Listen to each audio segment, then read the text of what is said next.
Good morning, all, and welcome to another edition of Saturday Morning Coffee with Back to Basics Dog Training. And for those of you who don't know me, I'm Leon. I'm the head trainer here at Back to Basics Dog Training. And each and every Saturday morning, I am so excited to come here, sit down with you guys, and talk dogs. My primary focus on life, as a goal and a mission of mine is to be able to help one dog and one family at a time. And this is a platform that allows me to reach, hopefully, eventually, hundreds, if not thousands of people to talk about dogs. Passion, passion, passion. So with that being said, good morning. Let's just fill you in on what's going on. As some of you may or may not know, each and every other week, bi-weekly show I run, it's called Animal Talk with Back to Basics Dog Training. It's a live Q&A session similar to what we're doing here, but with a guest. The guest can be anywhere from a veterinarian to a rescue group to a dog rescue group, a cat rescue group, a horse rescue group. It could be a vet, a groomer. It could be one of my old customers, one of my customers that I helped. So we can talk about some of the training techniques we use to help them with their dogs, real life situations. So it's not just me telling it, it's some of my customers telling it as well. Good morning, Michelle, Athena, and Rob on sunny Long Island. I also am planning on another trip up north to Long Island, Pennsylvania area at the end of September. I don't have the exact dates yet. So if anybody would be interested in booking me while I'm up there, it's probably going to be up there for about 2 weeks, I think, up on Long Island. Shoot me a message. Let me know you're interested in setting up a training thing. We'll get you on the calendar. We'll do very similar to what I did last time when I came up there. I'll set up a route. I'll let you know when I'm going to plan on coming, and hopefully we can get this together. So let your friends, your neighbors, and everybody know that I'm coming up and I'm there to help as best as possible. And I'd love to get something set up sooner than later, so I'm not scrambling to try to get my schedule going. So with that being said, again, good morning. This is a live Q&A session. I mean, right now it's live. If you're watching it later on the replay, it ain't live. If you have any questions now or later on when you're watching the replay, pop them into the comments. Pop in the comments, hey, I'm watching you live, I'm watching you on the replay, where you're watching from, and all that happy horse crap, and do me a lot of good. The other thing I'm going to ask everybody who's watching now or on the replay, on my Facebook page, I put a link to Google. I'm looking to get some Google reviews from my customers. Either they could be customers I work one-on-one with in their home. It could be people that I've only helped via this live chat, or somebody who I had the Zoom sessions with. If you can post a review on my Google page, I would really, really appreciate it. Google keeps sending me notices that even though I have the reviews on my Facebook page, they want to see it on Google.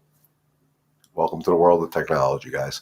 So with that being said, let's just jump into what I've seen this week here while I'm down here in the Carolinas and some of the questions I've gotten this week. And again, the biggest thing I'm hearing and I'm reading about and I'm seeing from the dogs in this neighborhood or from things on Facebook or whatever is dogs' excitement levels. Guys, I can't stress this enough. We have got to learn how to teach dogs to be calm. It's real important for them. It's real important for us. I don't know how many of you are watching right now that have dogs in the neighborhood that you go to walk your dog and the dogs bark like crazy. I know it's the opposite with Michelle, with Athena. People walk by her house, her dog goes crazy. 99% of the time, it's excitement. It's excitement. It's excitement. It's excitement. And then what happens is, as humans, we get frustrated with it. And you guys all know one of my main mottos is no anger, no frustration, no nonsense. When your dog is showing this excitement, it's your job. Good morning, Jennifer. How are you today? I know we're supposed to be trying to set up a Zoom session, so you got to get me some times and dates on that. And thank you for the review on the Google. I saw that. Thank you very much. The excitement can definitely turn to aggression. Why? Not because the dog is aggressive. We got to get that myth out of our heads. Dogs are not born aggressive, guys. Aggression is an outcome of an issue that just was not addressed properly, period, end of discussion. Yes, there could be neurological disorders that can cause a dog to snap, but those are so far and few between. I think too many vets right away lean towards neurological things, and they start prescribing doggy downers, which we really need to stop. We need to look at the whole thing. If Athena gets crazy when another dog barks, she maintains some degree of resistance, restraint until then. Okay, so she's learning. And that's real important. Yes, another dog barking will create something because it's the energy that other dog is projecting. That other energy could be excitement, it could be aggression, and I air quote that on purpose. It could be I'm unsure. It could be. So she's responding to that energy the other dog is projecting at her, and it's your job as Athena's mom to say you're not allowed to react to that, kid, and you got to do your corrections. And just keep in mind when you make a correction to a dog, if they're at a 3, you got to correct at a 4. If they're at a 5, you got to correct at a 6. Yeah, good morning, Al. They prescribed Braden Prozac, and he had a terrible reaction. A lot of dogs do. And there's other drugs they can push. And sometimes, don't get me wrong, sometimes the medication is needed.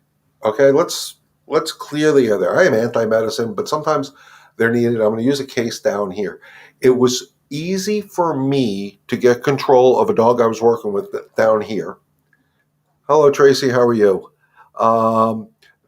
That it was very easy for me to work with the dog down here when the dog was not on drugs, not anything. But the homeowner, the dog's mom, had a hard time.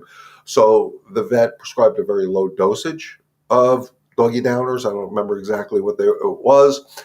And the dog was able to respond to her a little bit better so she could start working on the corrections. And her goal was, and this is her conversation with her vet, and you guys need to talk to your vets and tell them what your expectations are, is she told them, I'm working with a trainer. Dog listens very well to the trainer, but not to me so much. So I don't want to have my dog stoned, but I need to take this edge off. It's like having a glass of wine to take the edge off, guys. So she can get through to the dog's brain. Because when the dog is jacked up, and this is what I was saying earlier, if they're at a 4, you have to be at a 5. If they're at a 6, you got to be at a 7, and so on and so. The higher that number level goes on that 0 to 10 scale, the harder it is to stop the unwanted behavior. And remember, these aren't bad behaviors. These are unwanted. We've never taught them in their language what we expect them to do. We expect our dogs to be calm, but we don't teach them. We just think they're going to know what the hell that means.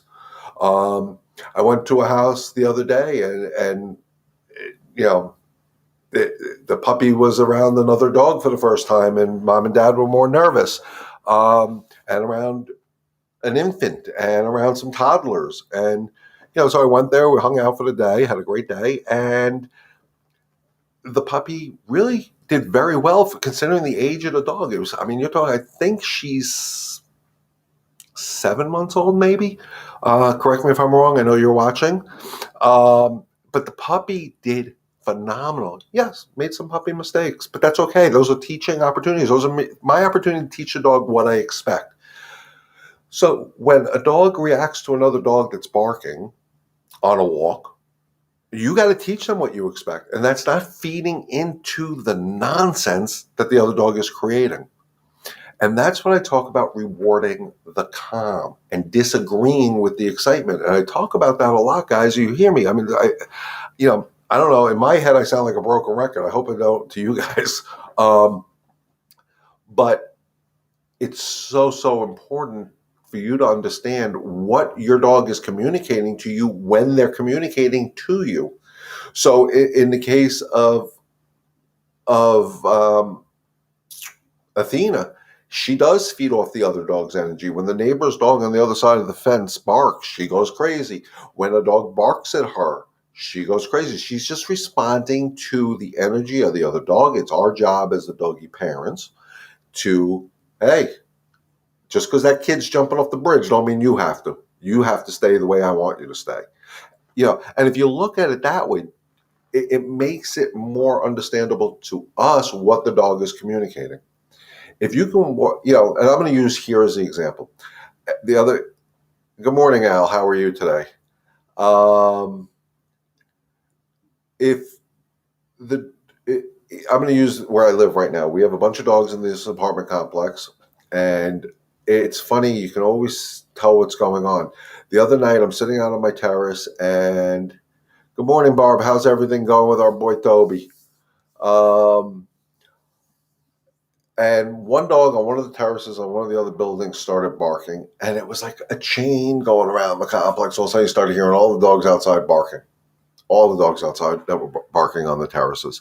Um, and the thing I laugh about, good morning, Jenna.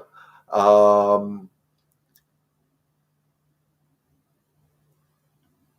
the thing I laughed about is Zoe was out there with me and she laying down, she picked up her head, said, oh, what's all this noise? Oh, it has nothing to do with me. I'm not going into this with them. So here we have, maybe there were 5 or 6 dogs out around on the terraces around the complex, and dogs are just barking. It sounded like a circle of barks. It was kind of comical. Um, and the thing is, the apartments that I can see from my terrace, what did I see? Instead of people teaching their dogs, hey, this is unacceptable, they drag them inside to shut them up. Oh, that's not teaching the dog anything. And the same thing when we walk, when people walk in the dogs, I'm a very observant person. I watch and I see, dogs are walking. I see people, oh, dog coming, let's go, separate. And dogs start barking, barking, barking, and the owners are dragging them away, dragging them away, dragging them away. They're not teaching the dogs what they expect. And then they see me walking Zoe or my family walking Zoe, and they're like, she's not reacting. And they question it. And that's because she's not allowed to. We taught her she's not allowed to react to that nonsense. Not that she's an exceptional dog. I mean, she is, but she's not, you know, she was just conditioned for what I expected from her, and I expect her to act like a lady when she's out in public. But I had to teach her that. If I didn't teach her that, she'd be the same as all these other dogs. Open the dog, yay, go back crazy on the leash. And that's unacceptable to me. So a lot of it comes from what you're going to teach the dog. If you don't want your dog to be excited at the end of that leash, you have to teach the dog not to be. If you don't want your dog barking at when they're out on the terrace, you got to teach the dog not to be. By avoiding the situation, bring the dog inside. Taking the dog, let's separate and go, 10 miles apart so we don't see each other. We're not teaching the dog. We're avoiding the situations. And avoidance will never, ever, ever teach. And I use the puppy theology when I talk about avoidance is, as most of you know, whoever had a puppy or has raised puppies in the past, a lot of puppies, I'm not going to say all, chew shoes, socks, underwear, whatever the hell they can get their mouths on, they're going to chew up. Everything is fun. So most people, when the puppy is chewing shoes, what do? They pick the shoes up, they put them up at the highest point, they lock them in a closet, they deadbolt it, they put a master lock on it, they make sure the dog can't open up the closet door, and the shoes are safe. They're $3,000 Pradas or Air Jordans or whatever the hell they got. Well, that's not teaching the dog not to chew the shoes. You have to put the shoes in front of the dog on a leash, because the leash is your best friend, and make the necessary correction to say, hey, this is an unacceptable behavior in this world. You're not allowed to do it. Those shoes are allowed to be on the floor, and you have to leave them alone. It's easy if you put the work in. But like anything else, if you want to have something, you have to work towards it. It's not a given. Now, I'm not going to say all dogs do this, because I've had dogs that never did that. Not because I'm good at what I do. That wasn't their personality. But we know dogs are going to make mistakes. Again, I say this all the time. People think I'm out of my freaking mind, and that's okay. Dogs by nature are wild animals. We chose to domesticate them. We bring them into our homes, which are just big cages for them. And if you don't set clear, decisive rules, they're going to do what they do in nature, which is chew things, play with things, pee on things, poop on things, whatever it is. And they're going to set their own hierarchy. And as far as pack structure goes, they're going to do all the stuff they naturally would do if we didn't intervene in their lives. And then we get pissed off at them because they're doing these natural dog things. Well, don't get mad at them. Teach them better. And use the no anger, no frustration, no nonsense. If you know they're going to make a mistake, why are you mad at them? They're going to make a mistake. Yay, I can teach them how not to do that ever again. And it's just a matter of taking the time and the patience and the consistency to do it every day until the dog understands. And I use I use a lot of human analogies in here because we're human. We understand human analogies. Repetition is what teaches people how to do things. If you're a baseball fan, Mickey Mantle didn't pick up a baseball bat and hit a home run every single time when he first started. He didn't hit a home run. He had to do the repetition of swinging the bat, both from the left side and the right side, thousands of times until it became muscle memory. So learned behaviors become instinctual. You want to learn how, in school, you want to learn how to spell the word dog, you wrote it 100 times. If anybody remembers back in the day of elementary school when you were doing your spelling words, your homework assignment was write the words 10 times, 50 times, whatever the hell the teacher assigned, depending on how nasty your teacher was. So you learned. Now you don't think about dog, D-O-G. You just go with it. It's became muscle memory. Learned behaviors become instinctual. Let me know if this makes sense, guys, because this is what I'm finding out is people don't put the time and the effort into it to stay consistent with what you need to do to teach the dog. One of the things people stay very consistent on is teaching a dog to sit.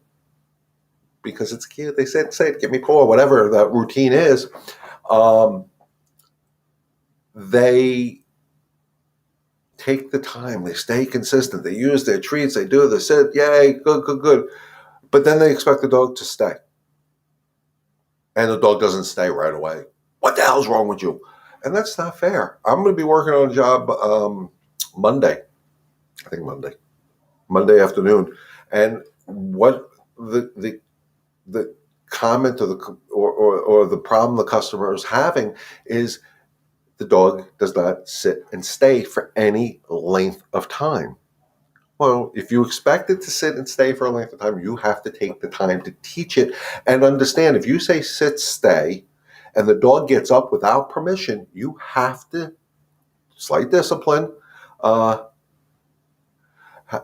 the dog back to where you put the sit, stay, and repeat the process, and you work towards duration. Don't expect to have your dog. Lynn, I'll get to your question in a second. Don't expect your dog to sit and stay for 15 minutes day one. It ain't happening. I don't care how good, if it does, it's a miracle. You have to work up to duration. If you want them to sit, stay, you got to maybe the first time do it for 3 seconds, maybe 5 seconds. And then you start slowly increasing. We're rewarding him outside. Beautiful. I'm assuming, Barb, that's for going to the bathroom outside. So we want to work up to the duration. If you want your dog to sit and stay in a certain space for X amount of time, you have to work up to that X amount of time. If you put a dog in place, and when I use place command, they have to stay there until I release them, I can't expect that the first time they go in place that they're going to stay there. I have to work up to it. But when I put a dog into a position and they break what I say, so if I say sit, stay, and they get up, because we're going to do everything on leashes, a slight pop of the leash with my no or my nope or my hey or whatever my discipline sound is, and I bring them back there. Missed the previous comment. Yeah, this thing is weird sometimes. I don't see all the comments, and I don't understand why. So I'm going to kind of cheat a little bit here, guys. I'm going to go on my phone and take a look because I hate missing comments. Let me see if I can find it on here. Oh, I better lower my volume though. Good morning, Jennifer. They prescribed Michelle. All right, stop with that. See, that I don't even see on here, so maybe I have to go on my YouTube. I don't know. This thing confuses me. Let me find my YouTube. Maybe I see it on there. Lynn asked, how do you handle training when you have multiple dogs? When you have multiple dogs, it's real important that you understand. It's not up here yet. You got to pick and choose what you want to work with, guys. And I apologize, I'm not looking. I'm trying to find my YouTube app so I can see why I'm missing questions here. Um, Let me go in here now. Let's see. Yeah, it's weird because all I see is the 3 comments, Barb. So if you put the comment in or text it to me, I'll get it on my text.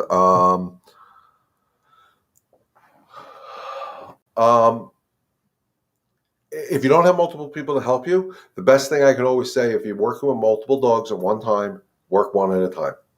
Work one at a time. Dedicate a half hour to dog A, half hour to dog B, whatever time you have. But really work with one dog at a time. It's very, very hard because, again, if you have 2 excitable dogs and you're trying to train them both the same at the same time, it's not going to work because their energy is just going to be overwhelming. Again, if you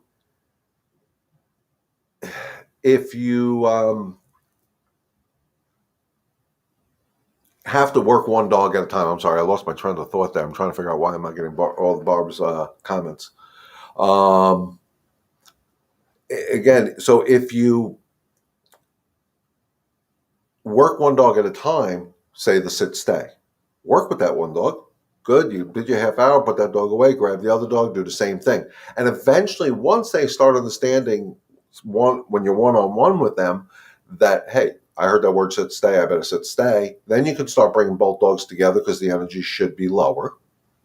And you could be able to work with both of them at the same time. Same way, people ask me all the time, how do I walk 2 dogs at the same time or train 2 dogs to walk at the same time when they're both crazy? You can't. It's almost impossible unless you have help and everybody sticks to the same exact routine. And that when I talk about consistency is within the whole pack. So everybody who's involved with the dog has to be consistent with it, if that makes sense. So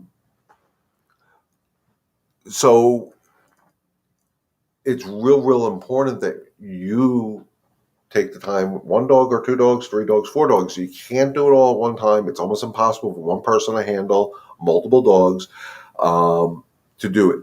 Now, if you can really center your energy and you stay calm no matter what, I always tell people, I can work with 2 dogs at a time and I can split my body into a yin and a yang. One dog's behaving, one dog's not. I can direct my energy towards the dog that's not behaving to get them to get the hint. But that's an art form. That takes time. That takes years. I've been doing this for a couple of days now. So, I mastered it. How to actually split my energy. I stay calm over here because this dog is being good, but this dog is being kind of stupid. So I have to channel my energy a little differently.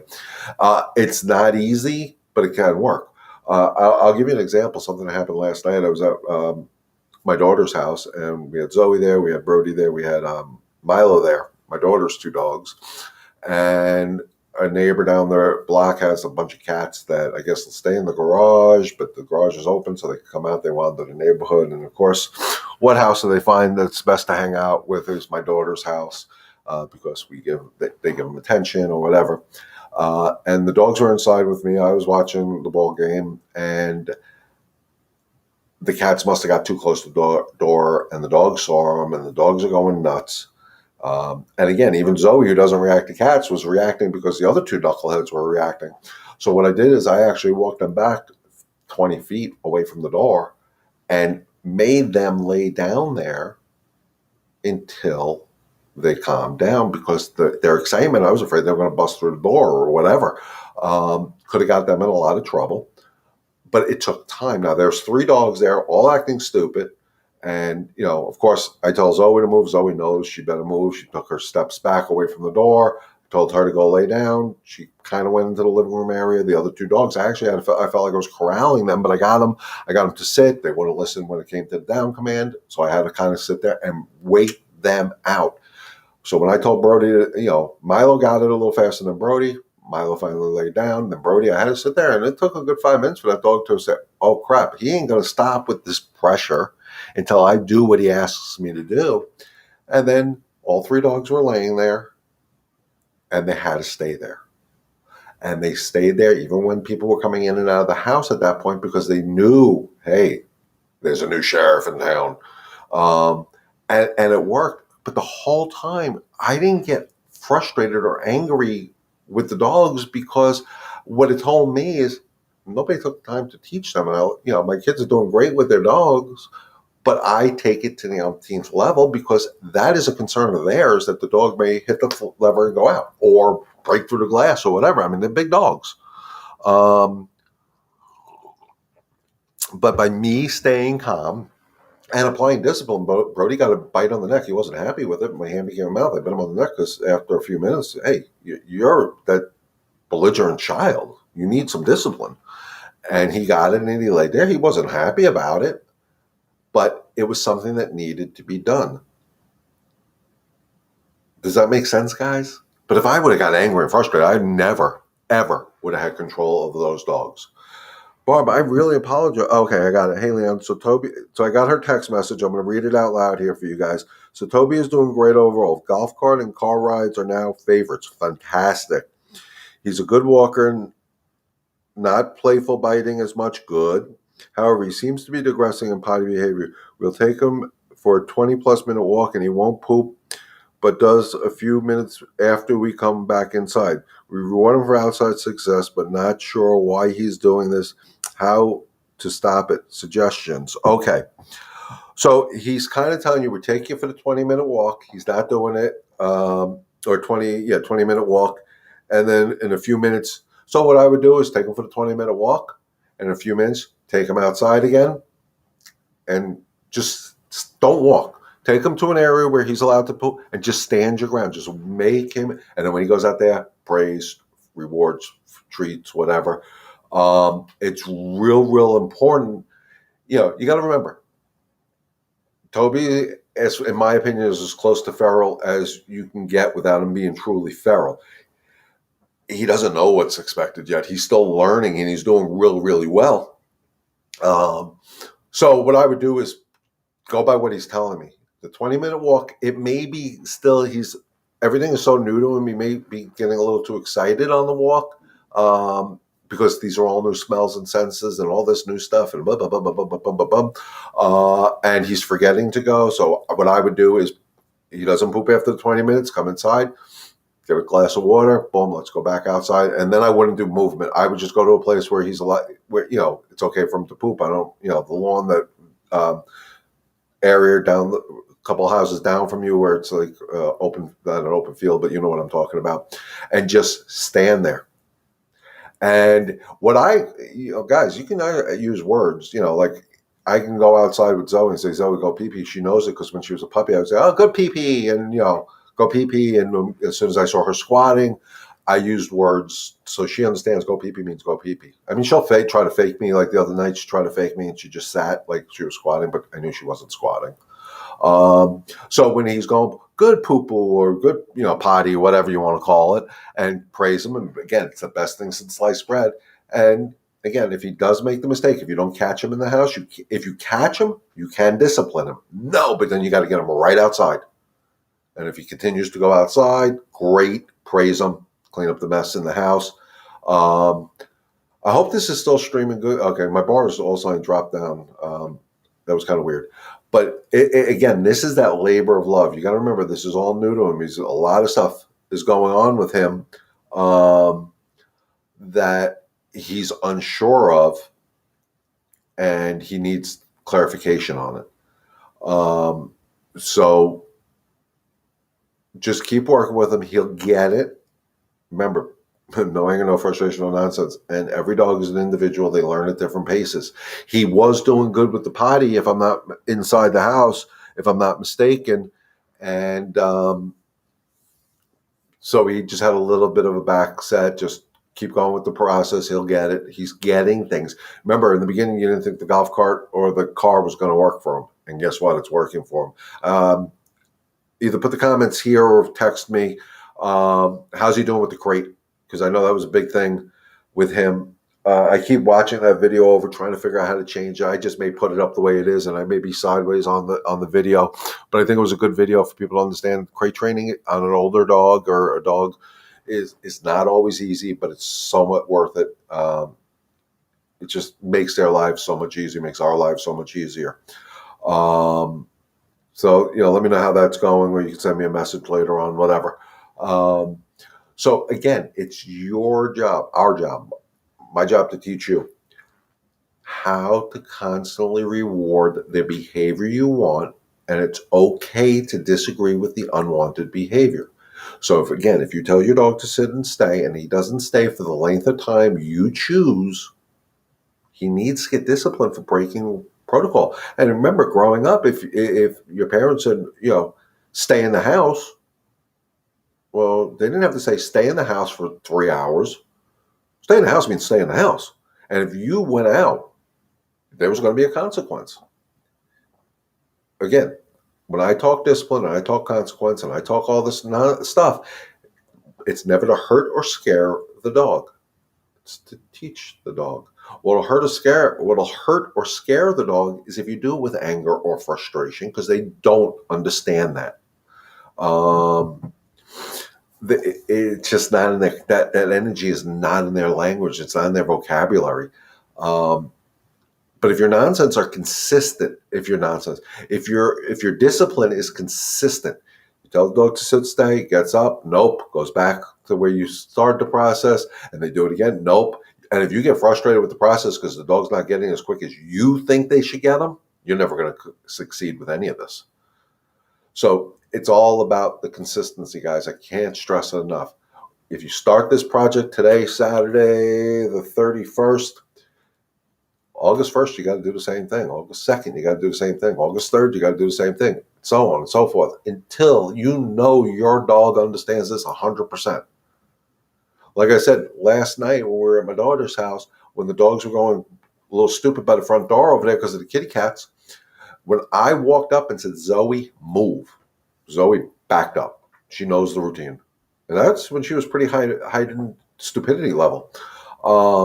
Because she is as close to bulletproof as you're going to get. So when I say something, she knows what I mean. Go lay down. That means get the heck out of where you are and go lay down someplace. I don't say go to a place for her. Go lay down. She'll find a place out of the way to go lay down, because that's what I expect from her. But it took me hundreds, thousands, I don't know how many times of repetition, and sometimes me getting off my lazy tuchus, going and making the action happen to teach her what I want. But never did I get angry when she broke protocol. To this day, I don't get angry with her if she breaks protocol, and I expect her to know what I want. The other night, a lot of times late at night when I walk her the last walk, I won't put her on a leash. I'll take her on a leash out of the building until I get to the area where it's a grassy area here, and I'll look around, make sure there's no other people out or dogs out, and I'll let her off leash. And she picked up a scent of something, a fox, a squirrel, a raccoon, or could be a coyote. I have no freaking clue what it was. And she started going. And I'm like, Zoe, come. She's coming right back to me. And then I put her on a leash because why? She broke protocol. The last thing I told her was to heel. And she didn't heel. So she got disciplined for not healing. She didn't get disciplined for because she came back to me. But she still got this. Then she lost her privilege. That was her discipline. She lost her privilege to be off leash that night, because she didn't follow the rules that I expect from her. And I understand she's a dog and she's a predator and she's gonna chase things. But when I say heel means heel. That doesn't mean go chase anything. So she learned. The next night we went out, same thing. I took her off leash. I heard something. I know she heard it because I saw her ears perk up. Her nose was straight up in the air smelling. And she looked at me and I'm like, heel. And she was like, okay, I like this freedom of being off leash a little bit, so it's not worth chasing it. So it's just me just repeating what I do. I mean, I work with Zoe every day. She's 8 years old now. And I still kind of reinforce some of the behaviors I want her to have that I taught her 8 years ago. Why? Because they need the constant reinforcement. They need the constant leadership. They need these things, and it makes them feel good about themselves. People don't understand the importance of all that. So if you get anything out of today's, it's the consistency. Today's topic should have started, I should have put all over consistency, consistency. Consistency is the key. If you stay consistent, day in, day out, doing the same thing with them, they'll get it. But you have to have that patience. And if you don't have the patience, you're not helping you, you're not helping the dog. More importantly, you're not helping the dog. And so it's really important to them and to you for your sanity. You don't want your dog barking at the window? You got every time. But that's why I say set them up for success. Have somebody walk back and forth in front of the house. That's setting them up for success. If your dog eats poop outside, gather up poop. Teach it not to. On a leash.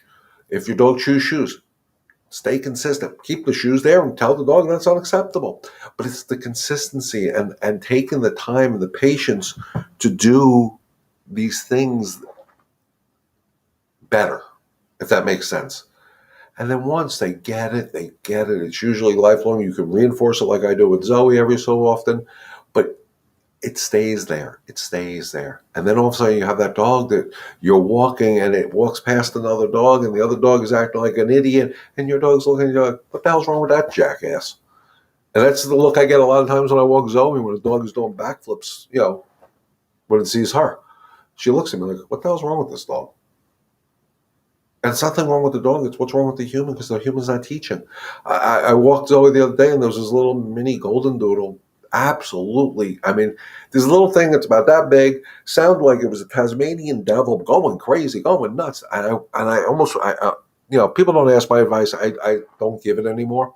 I watched this guy pick up the dog, put the dog right up here, and the dog literally turned to bite him in the face because he wanted to get a Zoe. And I'm like, why are you picking this dog up? But never once did he say no to this dog the whole time. Never discipline this dog for acting that way in public. If his kid acted that way in public, I guarantee there'd be a consequence. So same theory. So guys, we're a little over, about almost 40 minutes here. I hope the session was informative. Barb, again, I don't know why I'm not getting all the stuff, and I hope I'm not missing any other ones. If anybody did put a comment down that I did not respond to, please shoot me a private message either on my Facebook page or on my YouTube channel or text message me. The phone number is 631. You know what? I'm going to actually add that here for some of this if I can do this real quick. My phone number is 631-514-9128. You can always text message me. Why isn't it letting me add this? Add caption. There it goes. Where'd it go? There it goes. There we go. That's my cell number. You can always text message me if I didn't get any of your messages. You can email me at info@backtobasicsdogtraining.com. I do want to answer your questions. So for whatever reason, if you put a comment here, I did not respond to it, please let me know I didn't respond to it. Give me a shout out and I'll get to it either on my Facebook page or on my YouTube channel, or I will text you back the answer. Or I may, depending on the question, guys, I may start this as the conversation for next week. So with that being said, it looks like I got another comment here. Rich Hurley, enjoy your day, enjoying your morning in the backyard with Stark. Thank you. No problem. Actually, Rich, I have a question. I don't know if this is Rich or Donna that I'm talking to. I would like to know if you guys would like to do Tuesday evening or Wednesday evening at 7 o'clock, do an interview with me to tell people about the training we did with Stark. Shoot me a text. Let me know if that would be good. I'd like to set that up today if possible. I think that would be good for my viewers to hear that the techniques that I've given you guys worked. So again, let me know if you'd like to be part of that interview. All you need is a laptop, a phone, and headphones. That's it. I'll set it up from here. You don't need anything else, and a picture of Stark, just so I can make my little thumbnail thingy. But I would love to do that interview because you guys, I know what you guys have gone through for the year you've had Stark, what it started with before I got involved with you guys. And I think it would be good for people to hear how over the last X amount of months or year or whatever it's been, how you've seen a change in not only the dog but in your own personal lives because of some of this stuff. Um, so if you and Donna would like to be part of that interview, I am coming to Tracy. I am going to be coming back up to Long Island um, at the end of September through first or second week of October. I'm not sure. I will be coming back up. I have something I have to take care of while I'm up there for 2 weeks. Uh, I don't know the exact dates. I know it should be right around. Hold on, let's look at the wonderful calendar here. It should be somewhere around the 30th through like the 10th. I should be up on Long Island. So if anybody does want to schedule that, I will post that out on Facebook. The dates I know I'm going to be there. If anybody wants to schedule a session, let's get that going now. I'd rather set up my whole route earlier. I do know on the way back from Long Island, I do have other jobs in Pennsylvania and up and down the East Coast. So anybody up and down the East Coast from South Carolina to Long Island to upstate New York needs me, let me know. We'll figure out a way to do this. It's excitement for me. I love doing this. So with that being said, guys, again, thank you for inviting me in your house this Saturday morning and every Saturday morning. It's always a pleasure and an honor that you guys allow me to do this platform. So thank you, thank you, thank you. And like I said, anybody who's watching, if you have Google, if you can post a review on my Google page, I'd really appreciate that. But with that being said, guys, as always, stay healthy, stay safe. God bless.